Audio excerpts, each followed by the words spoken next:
people throughout Britain face major challenges. But what matters most to those of us here in the West Country? To find out the answers, who better to ask than older people themselves? So we did.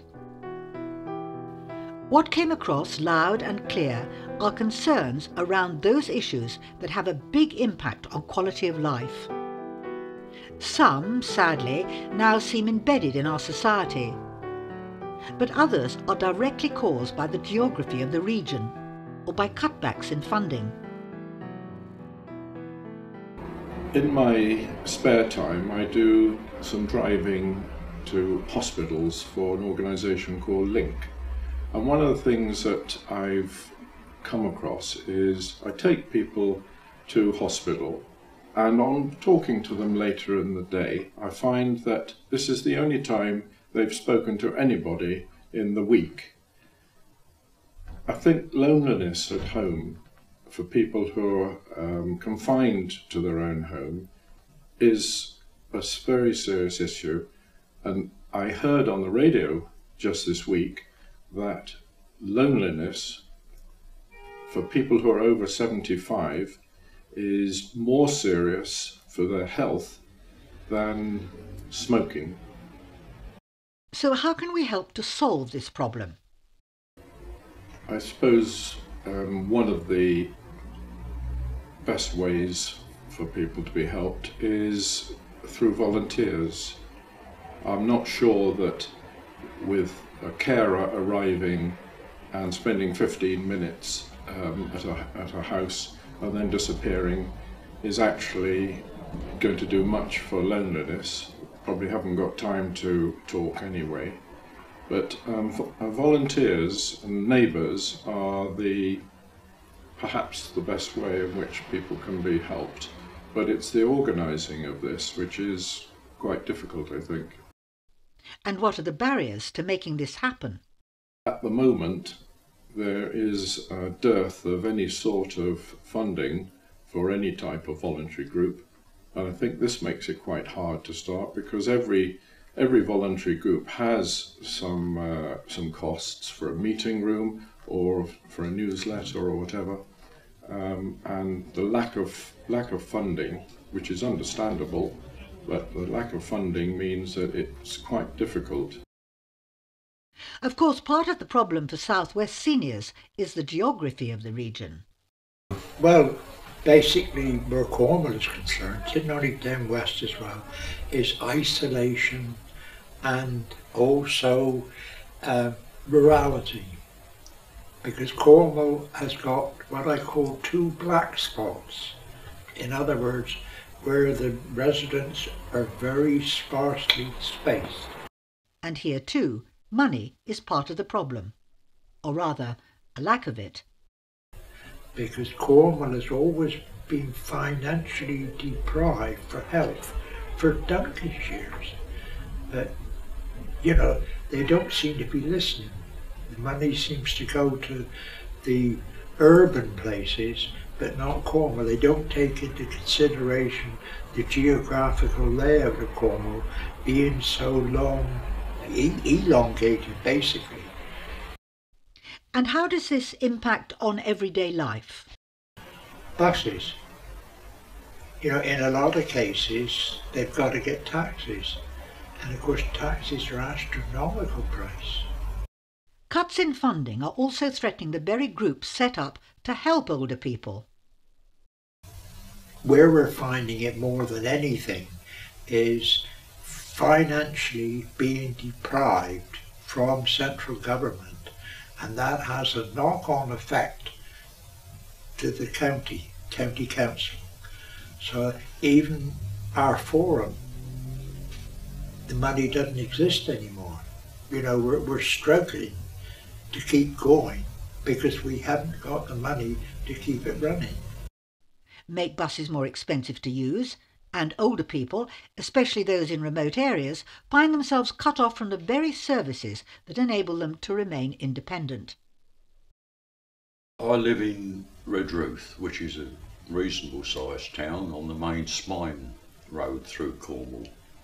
But the people that really bother us are those that live in the outlying districts, the villages.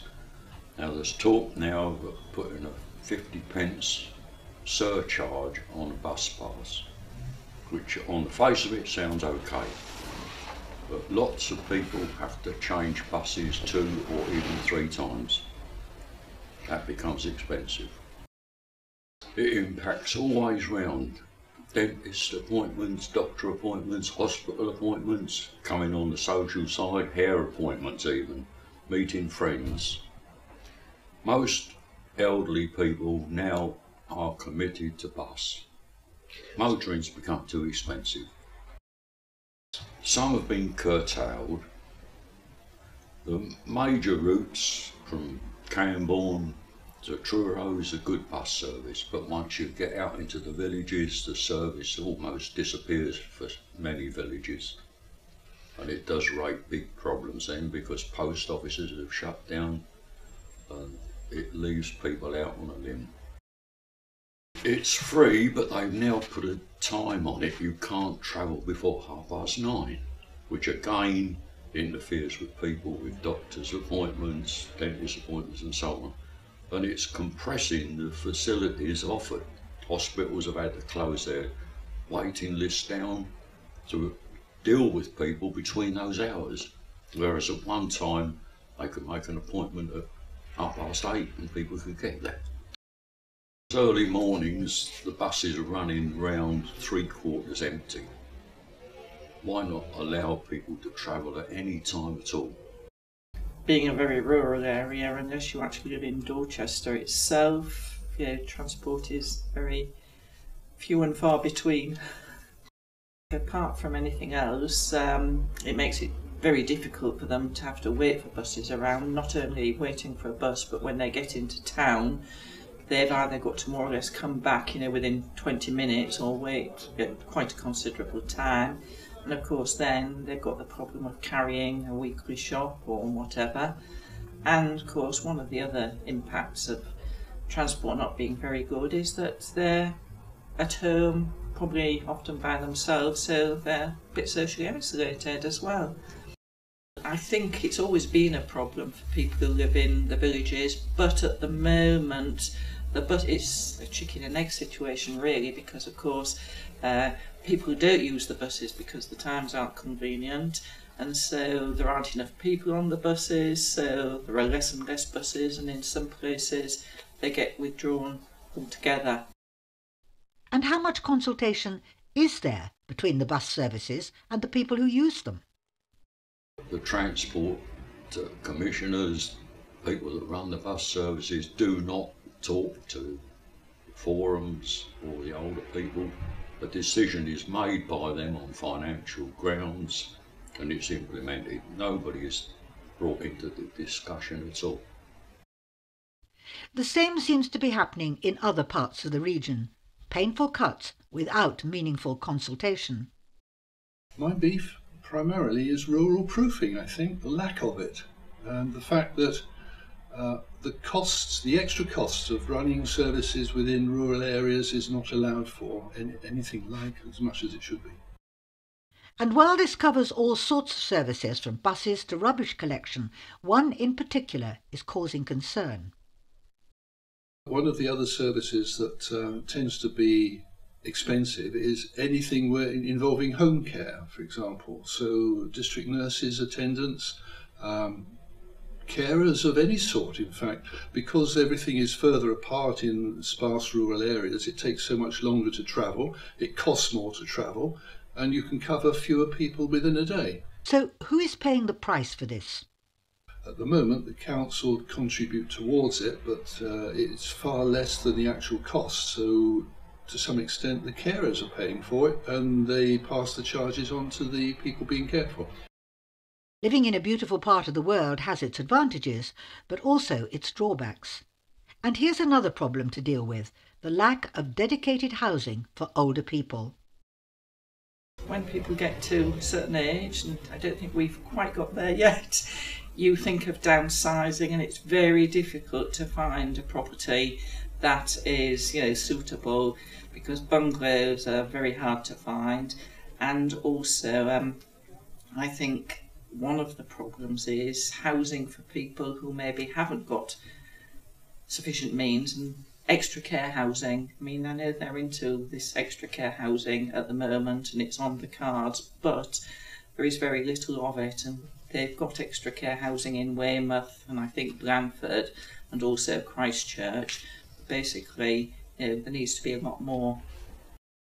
Perennially, they've always talked about housing for older people, and there's this business of whether older people live in complexes, which in the past have been called older people's ghettos. But on the other hand, there are some very good examples. For instance, I know about the Ramtrees one in Yorkshire, which is absolutely excellent, which has got all sorts of facilities for people, sort of all the healthcare needs and social care needs, like cinemas and bowling and this, that and the other. So, something in the Dorchester area would be quite good. Again and again we come back to money as being right at the heart of the problem.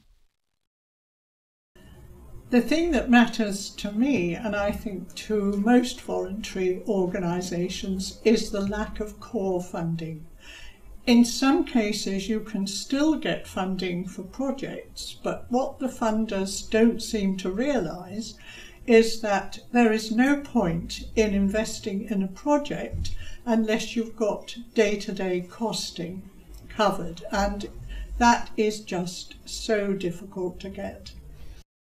The services provided by voluntary organisations are under threat.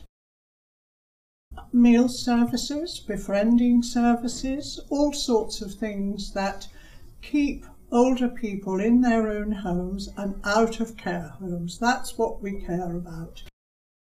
It keeps people in their own homes. That's the important thing, because the cost to the country of keeping people in care homes is incalculable. And a small amount of money locally can provide services that combat isolation and loneliness. It means that, for example, volunteer drivers who deliver meals keep an eye on their clients. They know if they're okay, they know if they've had a fall. And if they have, they can report that to authorities and get something done. But it means that the person, the individual, still stays in their own home, where their memories are, where they know where everything is. And that's terribly important. A little can go a long way in volunteering, but even that help is drying up. I'm afraid it's got to be government money, which is our money, of course, because taxpayers in the end fund almost everything. But voluntary organisations can make £1 do the work of £10. We're very, very frugal. And we do not waste money. We do not have large buildings and a lot of staff. We work on a shoestring. But we save the country a great deal of money. Isolation, lack of government support for rural services, insufficient housing to meet the needs of older people, cuts in funding for volunteer services that can keep people in their own homes. These are some of the problems. Over to you for the solutions.